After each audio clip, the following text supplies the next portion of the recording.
느헤미야 8장 1절부터 12절 말씀입니다. 느헤미야 8장 1절부터 12절 말씀 찾아서 교도하도록 하겠습니다. 찾았으면 교도하겠습니다. 이스라엘 자손이 자기들의 성읍에 거주하였더니 일곱째 달에 이르러 모든 백성이 일제히 수문 앞 광장에 모여 학사에스라에게 여호와께서 이스라엘에게 명령하신 모세율법책을 가져오기를 청하매 일곱째 달 하루에 제사장 에스라가 율법책을 가지고 곧 남자나 여자나 알아들을 만한 모든 사람한테 이르러 수문 앞 광장에서 새벽부터 정오까지 남자나 여자나 알아들을 만한 모든 사람 앞에서 읽음에 뭇백성이 그 율법책에 귀를 기울였는데 그때 학사 에스라가 특별히 쪽의 선자는 마띠디아와 스마와 아나와 리아와 마아세야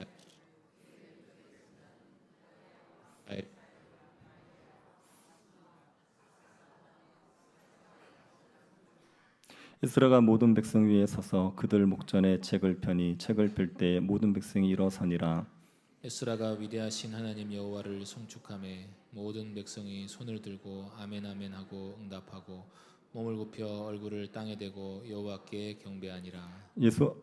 예수아와 바니와 세레바와 야민과 악굽과 사부대와 호디야와 마아세아와 그리다와 아사랴와 요사박과 하난과 브라야와 레위 사람들은 백성이 제자리에 서 있는 동안 그들에게 율법을 깨닫게 하였는데 하나님의 율법책을 낭독하고 그 뜻을 해석하여 백성에게 그 낭독하는 것을 다 깨닫게 하니 백성이 율법의 말씀을 듣고 다 우는지라. 총독 느헤미야와 제사장 겸 학사 에스라와 백성을 가르치는 레위 사람들이 모든 백성에게 이르기를 오늘은 너희 하나님 여호와의 성일이니 슬퍼하지 말며 울지 말라 하고 느헤미야가 또 그들에게 이르기를 너희는 가서 살진 것을 먹고 단 것을 마시되 준비하지 못한 자에게는 나누어 주라.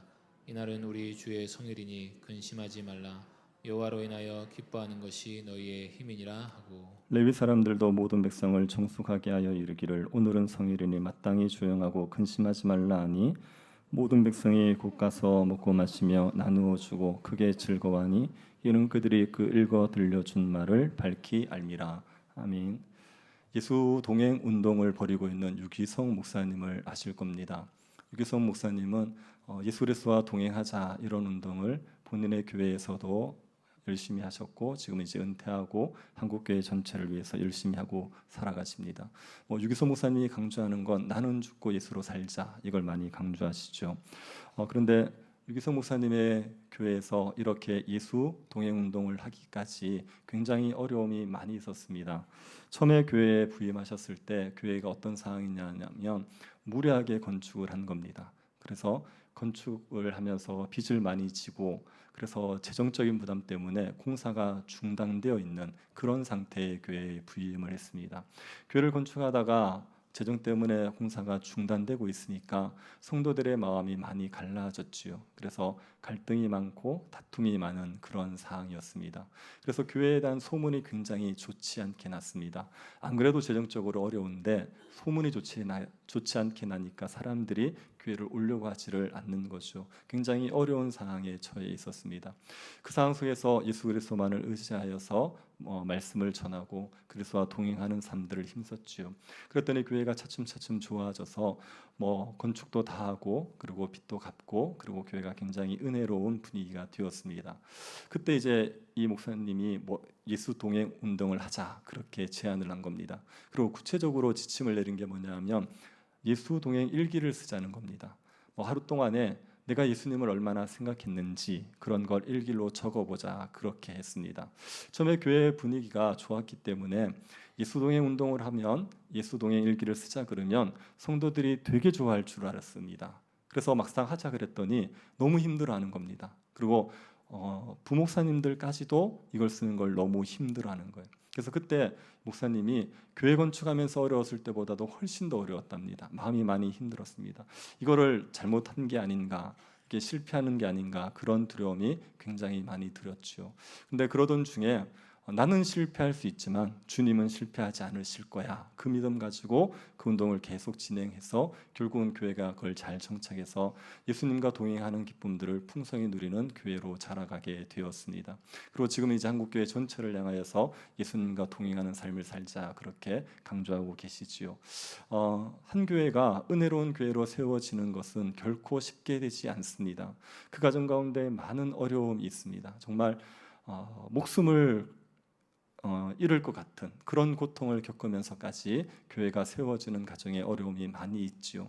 그래서 교회를 세워가는 일은 너무 힘들고 어려운 일입니다. 그런데 그럴 만한 가치가 있는 일입니다.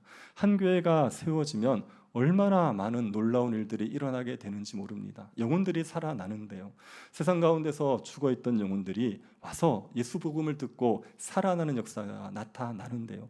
연약한 자들이 와서 강건하여지는 일들이 일어나는데요. 방탕하던 사람들이 와서 예수 그리스도를 받아들이고 거룩하게 살아가는 역사들이 일어나니까 얼마나 그 열매가 풍성한지를 모르는 겁니다. 그리고 교회가 세워지게 되면 하나님이 영광 받으시지 않습니까? 교회가 하나님의 교회인데 교회가 충만하여지면 하나님께서 영광 받으시는 모습을 우리가 볼 수 있죠. 그래서 교회를 세워가는 일은 너무 힘들고 어려운 일이지만 그럴 만한 가치가 있는 일입니다.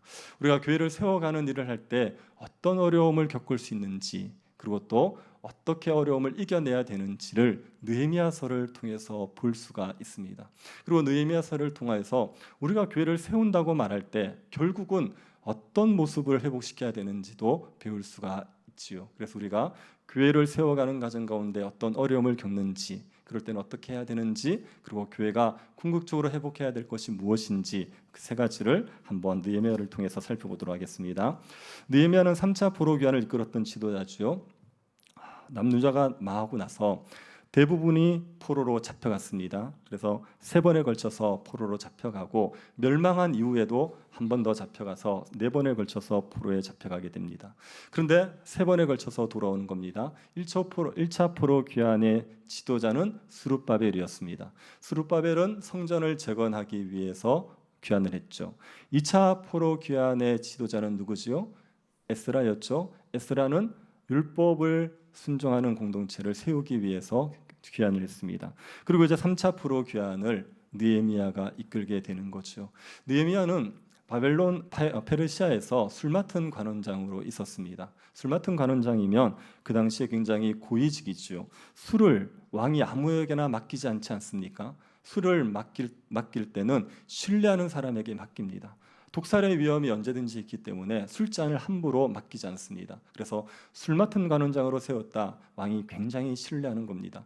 느헤미야는 왕에게 굉장히 신뢰받는 페르시아의 신하였습니다. 이 느헤미야가 어느 날 예루살렘에 대한 소식을 듣게 되어요. 자기 동생 하나니를 통하여서 예루살렘에 대한 이야기를 듣습니다. 그런데 예루살렘 성벽이 무너졌다는 거예요. 그것 때문에 이방인들에게 능욕을 당하고 예루살렘이 황폐하게 버려져 있다는 소식을 듣는 겁니다. 그 소식을 듣는 날부터 느헤미야가 하나님 앞에 울면서 기도하기 시작하는 겁니다. 그 소식을 듣고 나중에 느헤미야가 총독으로 가기까지 약 4개월의 기간이 있습니다. 그 기간 동안 하나님 앞에서 울면서 기도를 했던 거죠. 기도를 하다가 하나님 앞에 헌신한 겁니다. 제가 예루살렘 총독으로 갈 수 있게 해주십시오. 그렇게 헌신한 겁니다. 느헤미야가 어떻게 기도했는지 한번 보시겠습니까? 1장 5절 보십시오.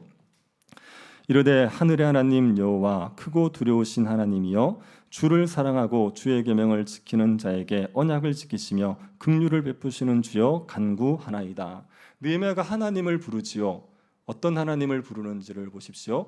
하늘의 하나님, 그리고 또요 크고 두려우신 하나님, 또 주를 사랑하고 주의 계명을 지키는 자에게 언약을 지키시는 하나님, 그리고 긍휼을 베푸시는 하나님, 그렇게 부르는 겁니다.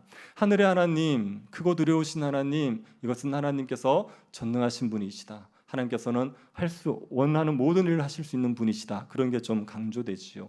그 하나님께서는 언약을 지키시는 분이에요. 이스라엘 백성들과 맺은 언약을 반드시 지키신다는 것을 강조하고 있습니다. 그 하나님께서 긍휼을 베푸시죠. 죄에 대해서 용서하시고 죄인도 사랑하여 주신다. 이걸 고백했습니다. 그리고 이제 느헤미야의 간구는 뭐냐 하면 결국 언약을 지켜달라는 겁니다. 8절 9절을 보십시오. 옛적에 주께서 주의 종 모세에게 명령하여 이르시되 만일 너희가 범죄하면 내가 너희를 여러 나라 가운데에 흩을 것이요 만일 내게로 돌아와 내 계명을 지켜 행하면 너희 쫓긴 자가 하늘 끝에 있을지라도 내가 거기서부터 그들을 모아 내 이름을 두르고 택한 곳에 돌아오게 하리라 하신 말씀을 이제 청하건대 기억하옵소서. 하나님께서 모세와 약속하시기를 이스라엘 백성들이 범죄하면 그러면 땅 끝으로 흩어버릴 거다. 여러 나라에 흩어버릴 거다. 그렇게 약속하셨습니다. 그 말씀대로 하나님께서 흩어버리신 거죠. 하나님은 언약을 그대로 행하신 겁니다. 근데 그 하나님께서 무엇도 약속하셨냐면 돌아오면 마음을 돌이켜 하나님께 돌아오면 그러면 땅 끝에 있더라도 아무리 멀리 흩어져 있더라도 하나님 다시 돌아오게 해주겠다고 약속하신 거예요. 그래서 느헤미야는 그 약속을 지켜달라는 겁니다. 하나님께서 언약대로 흩으신 거 인정합니다. 우리가 잘못해서 흩으신 거 인정합니다. 그런데 하나님 약속, 회복의 약속이 있으니까 그 약속도 지켜주십시오. 그렇게 간구하는 겁니다. 그리고 하나님 앞에 자신을 예루살렘 총독으로 보내달라고 간구합니다. 11절을 보십시오. 주여 구하오니 귀를 기울이사 종의 기도와 주의 이름을 경외하기를 기뻐하는 종들의 기도를 들으시고 오늘 종이 형통하여 이 사람들 앞에서 은혜를 입게 하옵소서 하였나니 그때에 내가 왕의 술관원이 되었느니라. 느헤미야가 이 사람들 앞에서 은혜를 입게 해주십시오라고 얘기할 때 여기 이 사람들은 페르시아 왕과 그 신하들입니다. 그들에게 은혜를 입게 해달라는 겁니다. 어떤 은혜겠습니까? 이거는 총독으로 보내주십시오. 갈 허락이 될 수 있도록 은혜를 베풀어 주십시오. 그렇게 얘기하는 겁니다. 느헤미야는 4개월간 예루살렘 성을 위해서 울면서 기도하다가 결국은 하나님께서 자신을 이 일에 부르셨다는 마음을 받아서 자신을 드리는 헌신을 하게 된 것이죠. 느헤미야의 예루살렘 성벽 재건 공사는 기도에서부터 시작되었습니다. 여러분 우리가 이거 절대로 잊어버리지 맙시다. 무너진 교회든 교회를 세워가는 일은 출발이 어디서부터 되냐면 기도부터 되는 거예요. 기도를 하지 않는데 교회가 세워지는 법도 없고요. 기도를 하는데 교회가 안 세워지는 법도 없습니다. 여러분 기도를 하면 교회를 하나님께서 반드시 세우신다고 믿으십니까? 기도하면 하나님께서 교회를 세우십니다. 확실합니다. 그런데 무너진 교회들을 보면 특징이 뭐냐 하면 기도를 안 합니다. 기도하면 된다고 얘기를 하는데 기도를 하지 않아요.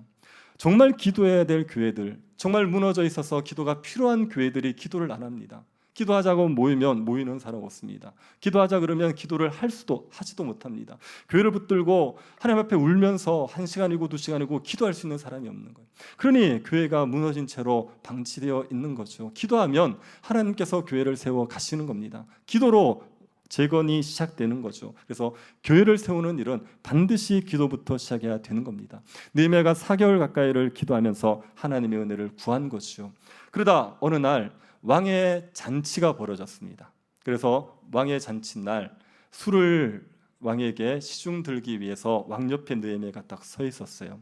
근데 느헤미야가 4개월 동안 계속 예루살렘 성을 위해서 근심하면서 기도했지 않습니까? 그래서 표정이 밝지를 않았습니다. 얼굴에 근심이 많은 얼굴이었습니다. 왕이 술을 마시는 날은 잔치날입니다. 굉장히 즐거운 날이에요. 그런데 술 시중 드는 사람이 인상을 쓰고 있어요. 근심하고 있어요. 이거는 굉장히 위험한 일입니다. 왕이 그 느헤미야를 보고 네가 왜 얼굴에 수심이 가득하냐, 근심이 가득하냐 말하는 거죠. 보통 이렇게 묻기보다는 책망을 하게 될 텐데 평소에 워낙 느헤미야가 그런 얼굴이 없었기 때문에 이 왕이 무슨 일이 있는지를 물어보게 된 거죠. 그때 느헤미야가 뭐라고 얘기를 합니까?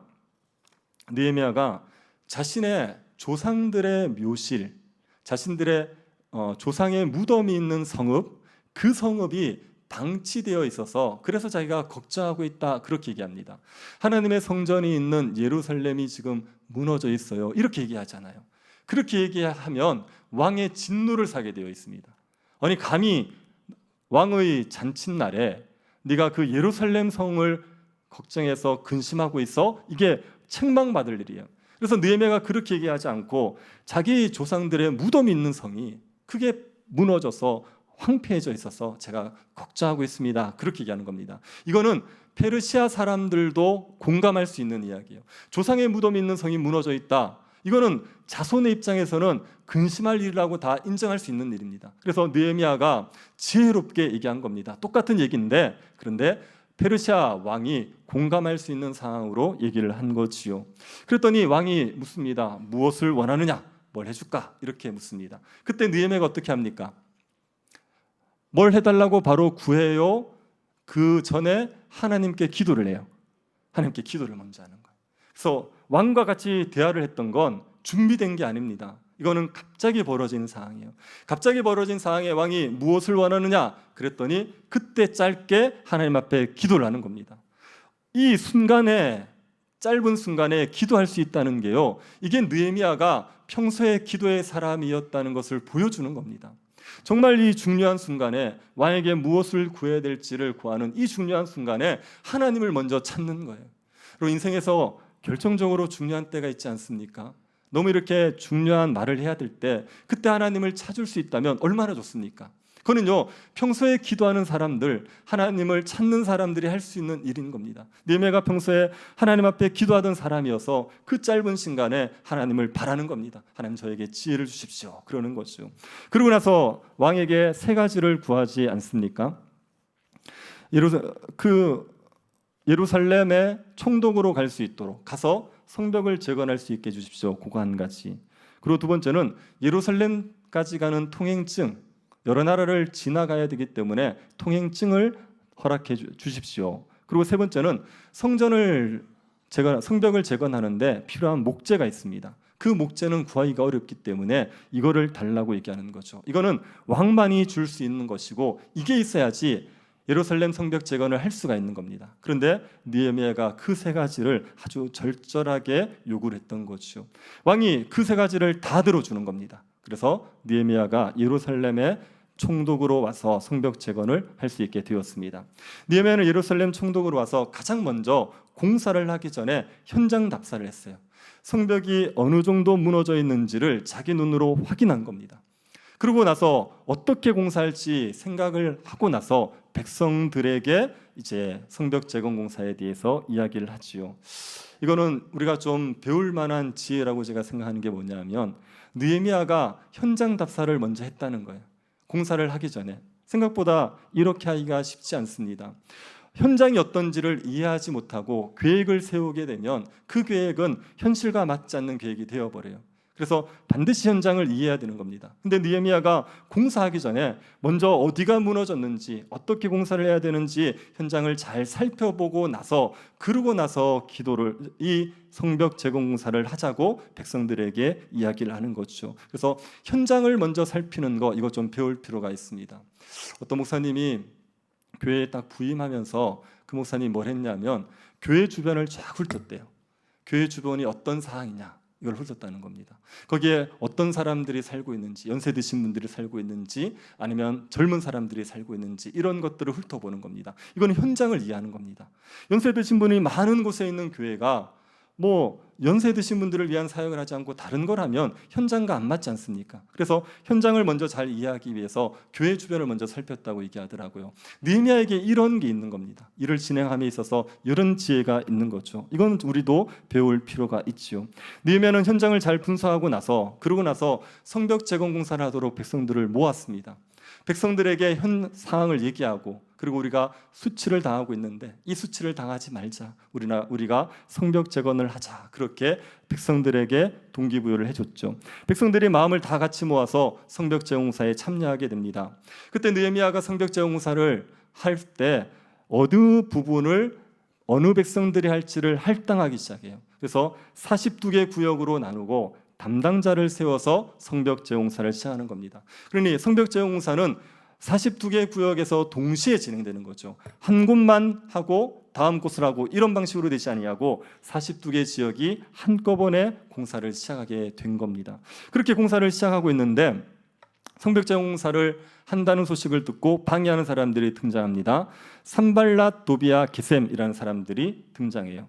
산발랏, 도비아, 게셈 외우기 힘드시면 그냥 산도깨비라고 외워두시면 됩니다. 산, 그 다음에 도, 개. 산도깨비 그렇게 보시면 됩니다.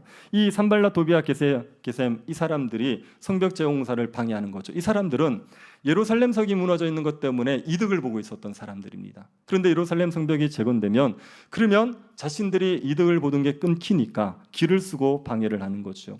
이들이 방해하는 방법은 세 가지입니다. 이 외부의 적들이 방해하는 방법이 세 가지입니다. 첫 번째로 조롱하는 겁니다. 너희가 건축하는 성은 여호가 올라가도 무너질 거다. 그렇게 조롱해요. 너희들이 하는 일이 무슨 잘 되겠냐? 너희 같은 사람들이 무슨 성벽을 건축해? 너희들이 가진 게 뭐가 있다고? 너희들의 능력이 뭐가 있다고? 너희들이 어떻게 성벽을 건축해? 그렇게 조롱을 하는 거죠. 이 조롱의 방법이 굉장히 효과적입니다. 말 한마디로 사람들의 욕을 완전히 꺾어버릴 수 있어요. 여러분, 연예인들이 연애 생활하면서 고통을 받는 가장 큰 문제가 뭡니까? 악플 아닙니까? 연예인들에 대해서 비난하는 말, 그런 말들 듣다 보면 연예인들이 자신감을 잃어서 무너지는 거예요. 그냥 말만 하는데도 사람들의 의욕을 꺾어버릴 수가 있는 거죠. 그래서 조롱이라는 방식은 대적들을 일하는 사람들을 무너뜨리기에 굉장히 효과적인 방법입니다. 대적들이 그렇게 조롱을 했습니다. 이때 느헤미야가 어떻게 대처를 하죠? 그 대적들의 조롱들을 무시해 버려요. 그 말에 말싸움하고 상대하지 않습니다. 느헤미야가 그들 조롱하는 자들을 하나님께 맡겨버립니다. 하나님 이들의 말을 들어주시고 하나님 이들이 욕하는 거 자기 머리로 돌아가게 해주십시오. 그렇게 맡겨버려요. 그러고 나서 느헤미야가 뭘 하냐면 성벽 재공사를 열심히 해버립니다. 대적들이 뭘 조롱했냐면 너희 같은 사람들이 뭘 해? 너희들이 무슨 자원이 있었어요? 너희들이 건축하는 성은 여호가 올라가도 무너질 거야. 그렇게 조롱하는 거예요. 그런데 그 말을 듣지 아니하고 그냥 열심히 해버립니다. 그들이 안 된다고 하는 그 성벽 재공사에 마음을 기울여서 열심을 내는 거죠. 이게요, 조롱을 대응하는 가장 효과적인 방법입니다. 조롱하는 사람들과 말싸움할 거 없습니다. 그들이 조롱하는 거, 안 된다고 말하는 거 해버리면 되지 않습니까? 교회가 어떻게 세워져? 교회가 어떻게 충만해져? 그런 사람들과 말싸움할 이유가 뭐 있습니까? 그냥 교회를 충만하게 세워버리면 되죠. 그래서 조롱은 무시하는 겁니다. 그리고 그들이 조롱하는 문제를 열심히 함으로 된다는 것을 보여줘 버리면 조롱은 자체적으로 사라지게 되는 거죠. 대적들이 느헤미야를 조롱했지만 느헤미야는 성벽 재공사에 열심히 했습니다. 그래서 조롱이 먹히지 않았죠. 그랬더니만 이번에는 위협을 하는 겁니다. 물리력을 행사하겠다는 겁니다. 쳐들어와서 치겠다. 그렇게 위협을 하는 거죠. 그때 느헤미야가 공사를 잠시 멈추고 방비를 합니다. 방비를 하다가 그들이 느헤미야가 방비한다는 소식을 듣고 공격하기를 주저하고 있으니까 그래서 공격을 대비하기 위해서 무기와 그 다음에 일을 하기 위한 도구, 그 연장을 같이 들고 한쪽에서는 한 손으로는 방비를 하고 한 손은 일을 하면서 두 가지를 하면서 공사를 진행하게 되었죠. 그래서 굉장히 공사가 어려운데 그 대적들의 위협까지 막아가면서 공사를 하게 됩니다. 그래서 대적들의 위협도 소용이 없자 이번에는 대적들이 지도자 느헤미야를 공격하는 겁니다. 느헤미야에게 테러를 가하려고 해요. 느헤미야에게 긴히 할 말이 있으니까 오노 평지에서 보자고 얘기하는 겁니다. 느헤미야가 오면 느헤미야를 해칠 생각이었습니다. 느헤미야는 이들의 의도를 전혀 모릅니다. 근데 느헤미야가 그들이 보자고 몇 번을 얘기하는데 가지를 않아요. 이유가 뭐냐면 지금 성벽 재건 공사하고 있는 게 이것만 해도 너무 큰일을 하는 겁니다. 내가 지금 성벽 재건 공사하고 있는 거 이것 때문에 너무 바쁜데 거기에 갈 시간이 없다고 안 간 거예요. 그래서 성벽 재건 공사에 집중하기 위해서 그들이 하는 요청을 거절했는데 그들의 계략에 자연적으로 벗어나게 된 겁니다. 이 대적들이 느헤미야를 만나자고 해도 느헤미야가 오지를 않으니까 두 번째 방법을 씁니다. 루머를 퍼뜨리는 겁니다. 느헤미야가 예루살렘의 왕이 되려고 성벽을 건축한다. 그런 루머를 퍼뜨리는 거예요. 그래서 그런 내용을 담은 편지를 봉하지 않고 느헤미야에게 전달하는 거죠. 그 편지를 사람들이 보고 느헤미야가 왕이 되려간다고 생각하도록 만들기 위해서 그런 편지를 쓴 겁니다. 여기에 대해서도 느헤미야가 반응하지 않아요. 이런 건 너희들이 지어낸 일이야, 없는 일이야 무시해버립니다. 그리고 이들에게 반응하지 않습니다. 그래서 이번에는 느헤미야의 측근인 스마야를 매수하는 겁니다. 스마야는 대적들에게 매수를 당해서 느헤미야에게 거짓말을 하는 겁니다. 스마야가 느헤미야에게 대적들이 느헤미야를 죽이기 위해서 자객을 보낼 거라는 거예요. 그래서 그 자객을 피하기 위해서 살 수 있는 방법은 성전에 들어가는 방법밖에 없다고 얘기했습니다. 성전에 가면 성소와 지성소가 있지 않습니까? 지성소는 못 들어갑니다. 그런데 성소는 제사장이 들어갈 수 있어요. 그 성소에 들어가면 대적들이 보내는 자객의 손에서 건짐을 받을 수 있을 거라고 얘기한 겁니다. 느헤미야가 그 말을 듣고 그것을 딱 거절하는 거예요. 느헤미야는 스마야가 매수당한지를 몰랐습니다. 그냥 느헤미야는 율법에 성소에는 제사장 외에 못 들어가도록 되어 있으니까 자기가 율법을 어길 수 없다는 생각 때문에 스마야의 제안을 거절하는 거예요. 스마야가 그렇게 느헤미야를 성소에 집어넣으려고 한 이유는 느헤미야의 리더십에 흠집을 내고 싶은 거 아닙니까? 느헤미야가 율법을 어겼다. 그래서 느헤미야는 하나님의 말씀을 무시하는 사람이다. 그렇게 해서 느헤미야에 대한 리더십에 흠집을 내려고 했던 겁니다. 근데 느헤미야가 율법을 지켜야 되는 그 단순한 동기 때문에 스마야의 계략에서 벗어나게 되지요. 대적들이 끊임없이 느헤미야를 무너뜨리기 위해서 세 가지의 공격을 했던 겁니다. 이거는 모든 재건 공사에서 일어날 수 있는 일입니다. 반드시 지도자에 대한 공격이 있어요. 지도자를 무너뜨리게 되면 그 재건 공사도 무너지거든요. 교회를 세워갈 때 있어서 지도자에 대한 공격이 없을 수가 없습니다. 지도자를 흠집내고 지도자들을 넘어뜨리게 하기 위한 온갖 공격들이 있게 되는 것이죠.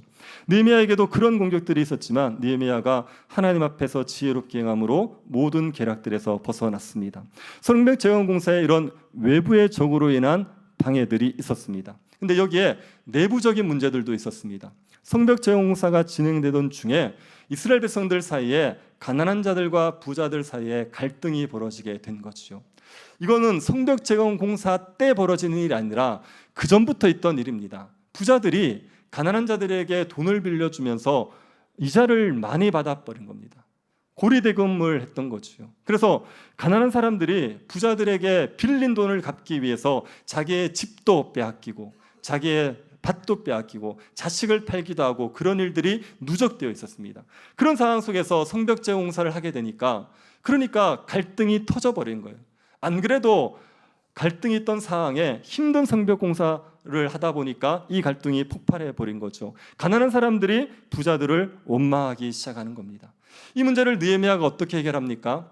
부자들을 불러요. 그리고 부자들을 책망하는 겁니다. 아니, 우리는 포로가 된 우리의 형제를 구해내기 위해서, 종된 형제를 구해내기 위해서 이 고생을 하고 있는데 너희들은 어떻게 형제를 종으로 파냐는 겁니다. 그리고 그 부자들을 책망하고 이자 받기를 그쳐라. 율법에 따르면 형제에게 돈 빌려주면 이자를 받지 말아야 되는 거예요. 그래서 그 율법에 따라 이자를 받지 말아라. 그렇게 얘기합니다. 그리고 그동안에 밭과 포도원 전당 잡은 것들 돌려줘라. 그리고 이자로 받은 것 중에 100분의 1을 돌려줘라. 그렇게 얘기하는 겁니다. 그렇게 얘기하자 부자들이 그 말을 들어요. 느헤미야가 아주 단호하게 만약에 이 말대로 하지 않으면 하나님이 너희들의 산업을 털어버릴 거다. 그렇게 얘기했거든요. 강하게 얘기했는데 그 말을 다 받아들이는 겁니다. 하나님에 대한 두려움이 있었겠지만 또 느헤미야가 이 문제에 있어서 앞서 모범을 보였습니다. 느헤미야도 백성들에게 돈을 빌려주는데 이자를 안 받는 거죠. 그리고 느헤미야는 총독의 녹을 받지 않았습니다.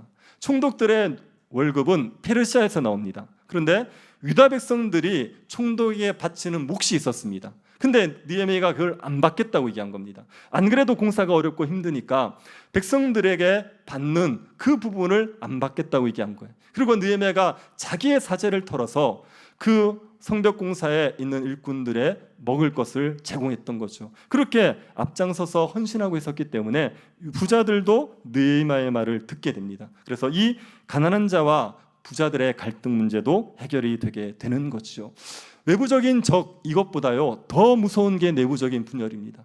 외부에서 아무리 공격을 해도 내부가 하나 되어 있으면 버텨낸단 말이에요. 근데 내부적인 분열은 공동체를 무너뜨릴 수 있습니다. 이 큰 어려움이 있었는데도 하나님의 은혜 가운데서 잘 이겨내게 됩니다. 그렇게 공사를 해서 52일 만에 성벽 재건 공사가 완성이 되는 겁니다. 52일 만에 성벽 재건 공사가 완성될 수 있었던 것은 예루살렘 성벽이 다 무너져 있었던 게 아니라 부분 무너져 있었기 때문에 그렇습니다. 그래서 부분 보수를 했기 때문에 52일이라는 짧은 시간에 이루어질 수 있었고 또 느헤미야가 42개 구역을 나누어서 공사를 아주 집중적으로 했기 때문에 빨리 재건될 수가 있었죠. 성벽 재건 공사가 완성이 되었습니다. 100여 년, 140년 이상 무너져 있던 성벽 재공사가 완성이 되었죠. 그런데 문제가 있습니다. 예루살렘 성이 사람들이 없는 겁니다. 성벽이 무너졌기 때문에 예루살렘 성에 살 사람이 없었습니다. 이 사람들을 채워야 되는 겁니다. 그래야지 성전을 돌보고 또 예루살렘 성이 제 기능을 할 수가 있는 거죠. 그래서 느헤미야가 예루살렘 성 안에서 살 사람들을 뽑아야 되는 겁니다. 그걸 위해서는 이들이 유대인이어야 됩니다.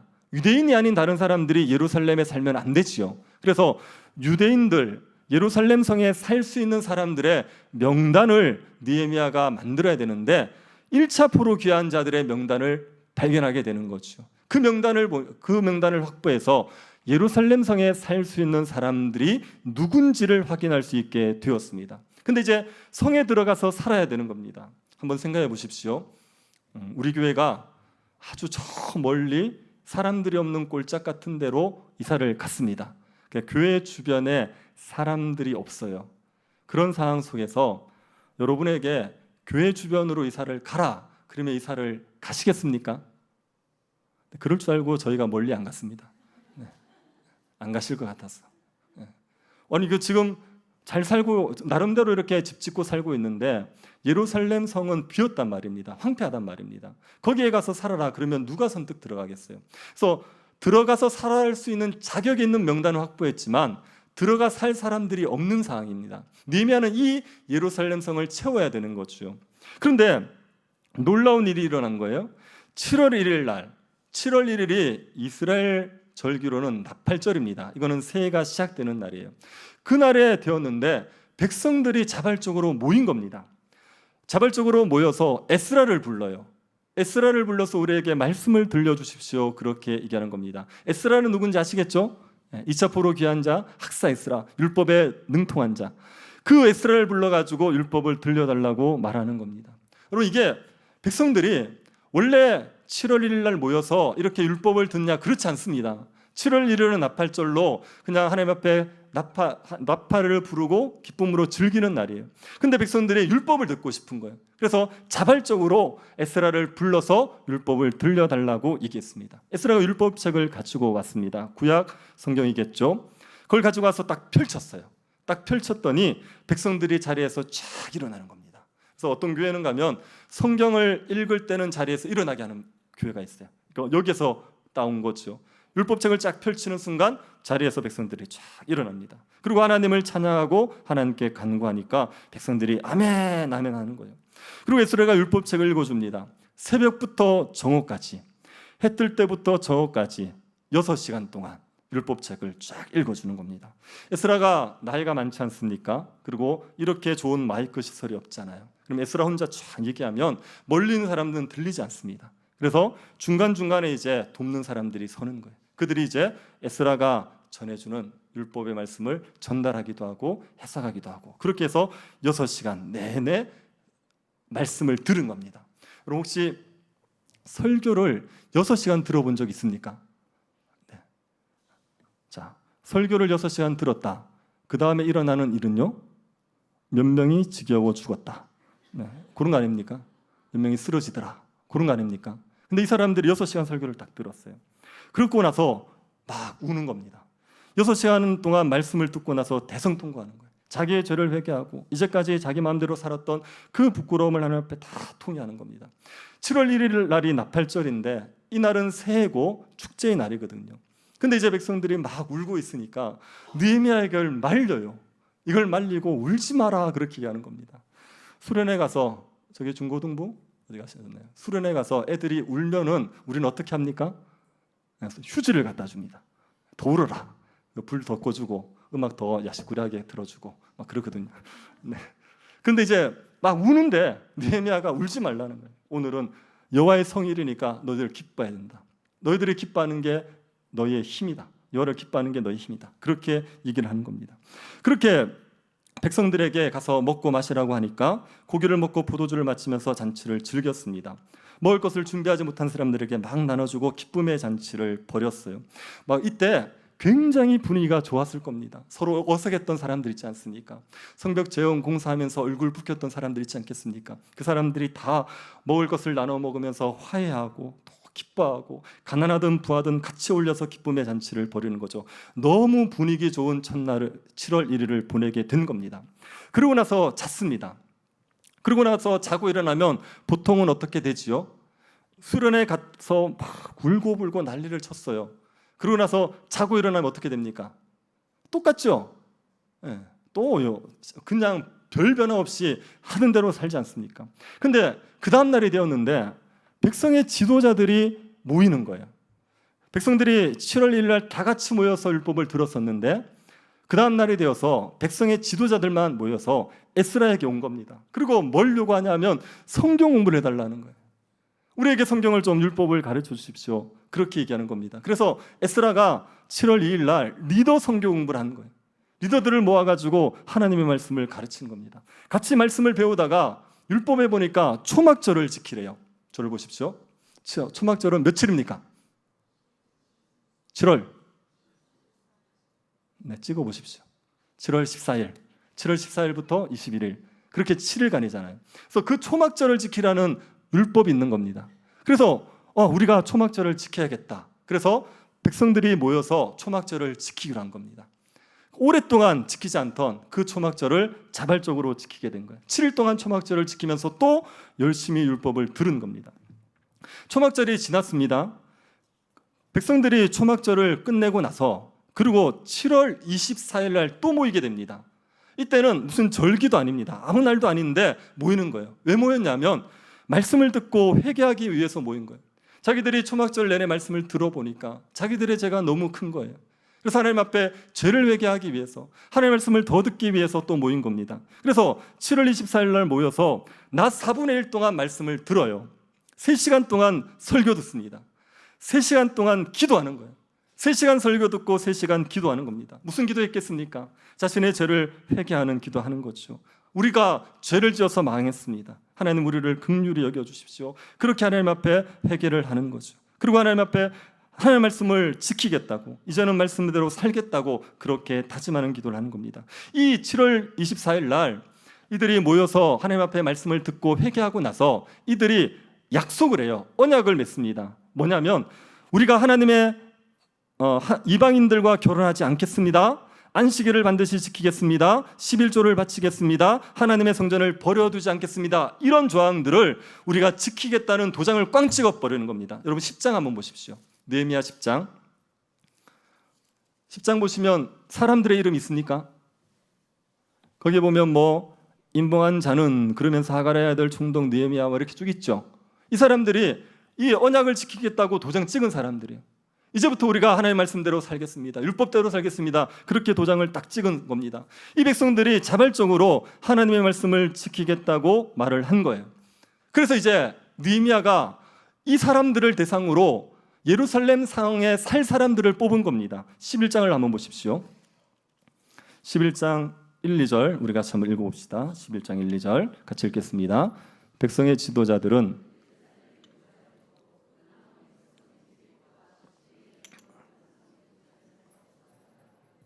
10분의 9는 다른 성읍에 거주하게 하였으며 예루살렘에 거주하기를 자원하는 모든 자를 위하여 백성들이 복을 빌었느니라. 예루살렘에 거주해야 될 사람들이 누굽니까? 첫 번째, 지도자들은 무조건 거주해야 됩니다. 백성의 지도자들은 의무적으로 예루살렘 성에 살아야 되는 겁니다. 그리고 두 번째는요, 제비 뽑은 사람들요. 10명을 모아서 한 명을 제비 뽑는 방식이었는지 모르겠지만 어떤 10명 중에 한 명을 제비 뽑아요. 그래서 10분의 9는 흩어져서 성읍에 살고 10분의 1 제비 뽑힌 그 사람들은 의무적으로 예루살렘 성에 살아야 되는 겁니다. 그리고 또 누가 예루살렘 성에 삽니까? 자원한 사람들요. 이 사람들은 지도자도 아니고 제비 뽑힌 사람도 아닙니다. 그런데 자발적으로 예루살렘 성에 살겠다는 거예요. 얼마나 귀합니까? 그래서 백성들이 이 사람들을 위해서 복을 빌어주게 된 거죠. 그래서 예루살렘 성에 사람들이 채워지게 된 겁니다. 아니, 예루살렘 성에 살라고 얘기하면 얼마나 많은 저항이 있었겠어요. 근데 그 사이에 무슨 일이 벌어졌냐 하면 7월 1일부터 자발적으로 말씀을 듣기 시작하더니 예루살렘 공동체에 부흥이 일어나 버리는 거예요. 하나님의 말씀을 6시간 들었는데 그 말씀을 듣고 너무 하나님 앞에서 애통하면서 울며 기도하고 자발적으로 모여서 말씀을 찾고 하나님의 말씀대로 지키겠다고 언약을 맺고 그렇게 얘기하면서 예루살렘에 부흥이 일어나 버린 겁니다. 그래서 가라 그러면 가는 거예요. 예루살렘 성에 들어가서 살아. 그러면 지도자들이 아무 소리 안 하고 들어가는 겁니다. 제비 뽑아서 가라. 그러면 그 사람들도 아무 소리 안 하고 들어가는 겁니다. 심지어 가라 그러지 않았는데도 자발적으로 가는 사람들이 생겨나게 되는 거죠. 그래서 예루살렘 성이 채워지게 된 겁니다. 이 성벽 재건 과정을 통하여서 예루살렘 공동체가 회복이 되었죠. 여러분, 우리가 기억합시다. 이것을 기억합시다.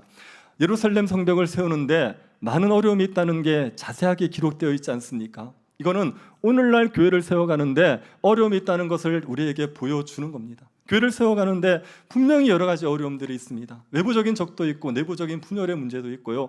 여러 가지 문제들이 있게 되어 있습니다. 그래서 교회를 세우는 일을 쉽게, 교회를 세우는 일을 가볍게 생각할 수가 없죠. 우리가 십자가를 진다고 얘기할 정도로 고통스러울 정도로 너무 힘들게 교회를 세우게 될 겁니다. 힘들지 않게 교회를 세워가겠다는 기대 자체를 하시면 안 됩니다. 그렇게 되지 않습니다. 너무너무 힘들어요. 너무너무 어렵고 너무너무 죽을 것 같아요. 그런 고통을 치러야지 교회가 세워지게 됩니다. 이 고난이 없이 교회가 세워지는 영광만 누리겠다고 말하시면 안 됩니다.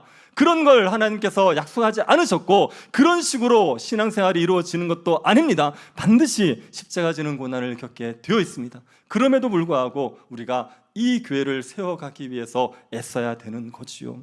여러분, 그렇게 교회를 세워간다고 얘기할 때, 공동체를 세워간다고 말할 때 우리가 무엇을 회복해야겠습니까? 느헤미야가 궁극적으로 회복하고 싶었던 건 뭔 것 같습니까? 성벽인 것 같습니까? 그렇지 않습니다. 성벽이 아니라 느헤미야가 회복하고 싶은 것은 여호와를 기뻐하는 마음이에요. 유다 백성들 가운데 여호와를 즐거워하는 마음, 이걸 회복하고 싶은 겁니다. 왜요? 왜 유다 백성들이 망했지요? 유다 백성들이 멸망한 이유가 무엇입니까? 하나님이 안 좋은 겁니다. 하나님이 즐겁지 않은 겁니다. 하나님이 기쁨의 근원이 아닌 겁니다. 그것 때문에 우상을 섬긴 거잖아요. 우상을 섬긴 것 때문에 남유다도 북이스라엘도 망하지 않았습니까? 우상 숭배 때문에 망했기 때문에 여호와를 기뻐하는 마음을 회복하지 않으면 돌아와서 성벽을 다시 지어도 이들은 또 망하게 되어 있습니다. 하나님이 아닌 우상을 또 따라갈 텐데요. 율법을 또 버릴 텐데요. 그러면 성벽을 지어봐야 의미가 없는 거예요. 느헤미야가 정말 회복하고 싶은 것은 여호와를 기뻐하는 마음인 겁니다. 예루살렘에 그 마음이 회복되어 버린 거죠. 그래서 예루살렘 성이 그 하나님을 즐거워하는 사람들로 채워지게 된 거지요. 여러분, 오늘날 우리가 회복해야 될 것도 똑같은 거 아닙니까? 여호와를 즐거워하는 마음이 회복되어져야 되지요. 하나님이 우리의 기쁨의 근원이 되어야 되는 겁니다. 하나님을 가까이 하는 것이 즐겁고 하나님을 섬기는 것이 즐겁고 하나님을 예배하고 말씀을 아는 것이 즐거운 마음, 그런 마음들이 우리에게 회복되어져야 되는 거죠. 그것이 회복되어져야지 교회가 세워졌다고, 그것이 회복되어져야지 교회가 충만해졌다고 말할 수가 있는 겁니다. 여러분, 영적으로 타락한 교회는 어떤 교회인 것 같습니까? 하나님의 말씀이며 믿음이며 거룩이며 진실함이며 이런 것들을 무가치하게 생각하는 겁니다. 하나님의 말씀과 영적인 일에 대한 가치를 하찮은 것으로 여기고 돈이나 학벌이나 외모 같은 것을 중요하게 생각하는 교회가 영적으로 타락한 교회입니다. 한 사람이 예수님을 믿고 세례를 받았다 그러면 박수치고 좋아해 줘야 되는데, 그런 것들보다 한 사람이 좋은 데 취직하였다, 좋은 대학에 갔다, 한 사람이 부자가 되었다, 그런 것들을 더 환호한다면 그 교회가 타락한 교회지요. 영적인 가치를 무시하면, 영적인 것들을 귀하게 여기지 않으면, 그러면 그 교회는 타락한 교회라고 말할 수밖에 없는 겁니다. 이런 무너진 교회를 회복하는 것은 다른 데 있지 않습니다. 여호와를 즐거워하는 마음이 회복되어져야 됩니다. 그것이 회복되어지면 교회가 회복되어졌다고, 교회가 회복되어질 거라고 우리가 알 수가 있는 거죠. 그럼 우리 8장 10절에 말씀을 다시 한번 읽어봅시다. 8장 10절 우리가 다시 한번 읽읍시다. 느헤미야가 또 그들에게 이르기를 너희는 가서 살찐 것을 먹고 단 것을 마시되 준비하지 못한 자에게 나누어 주라. 이날은 우리 주의 성일이니 근심하지 말라. 여호와로 인하여 기뻐하는 것이 너희의 힘이니라. 여호와로 인하여 기뻐하는 게 우리의 힘입니다.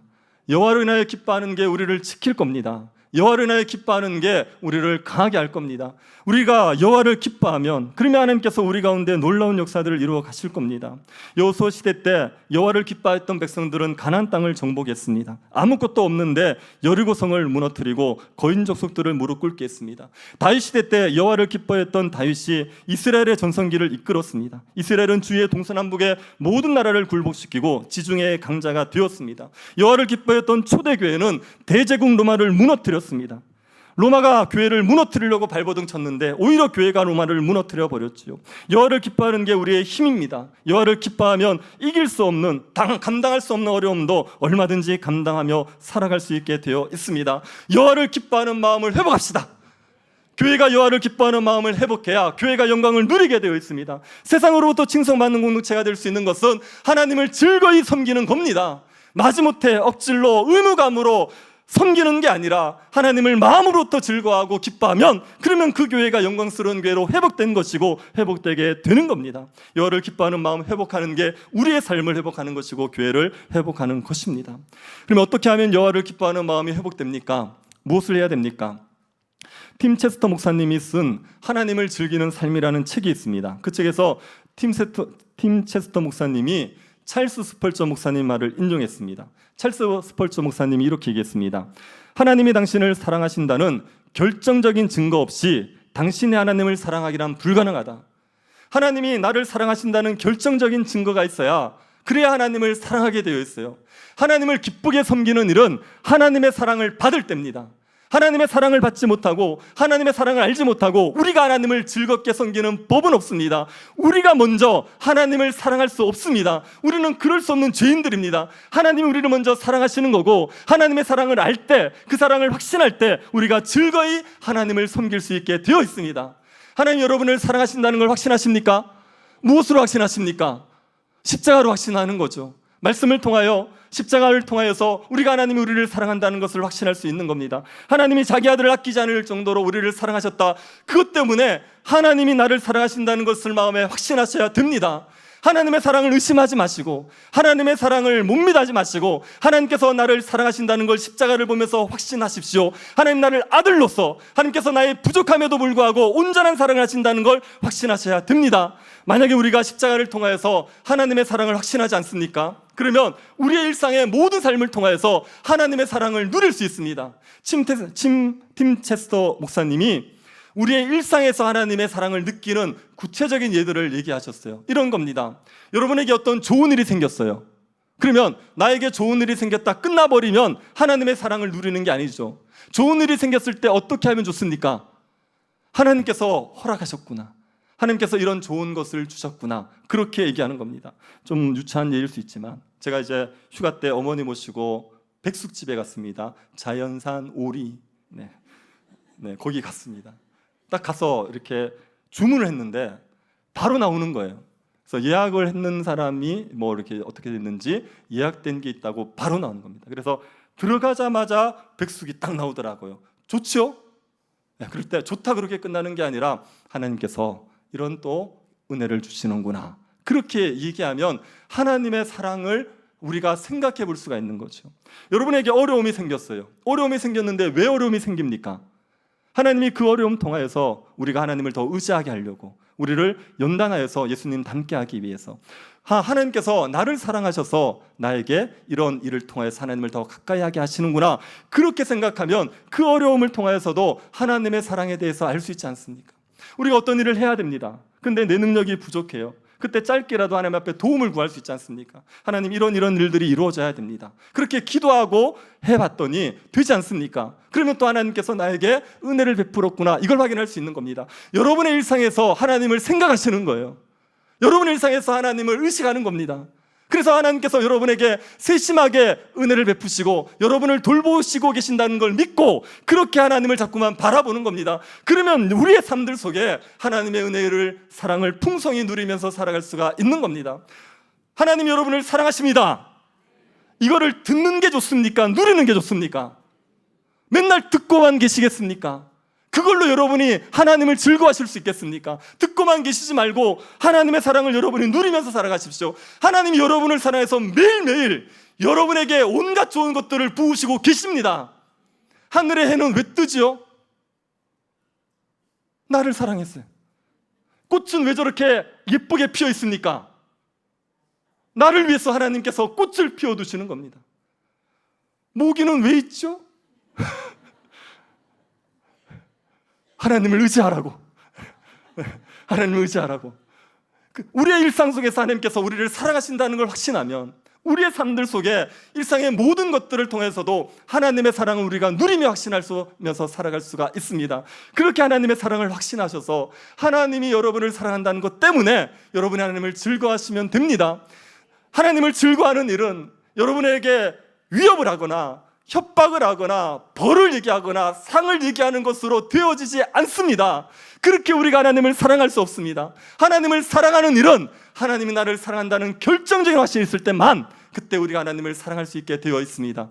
하나님이 십자가에서 여러분에게 사랑을 보여주신 것, 여러분의 일상에서 하나님이 사랑을 나타내 주시는 것, 그것으로 말미암아 하나님을 사랑하시기를 바랍니다.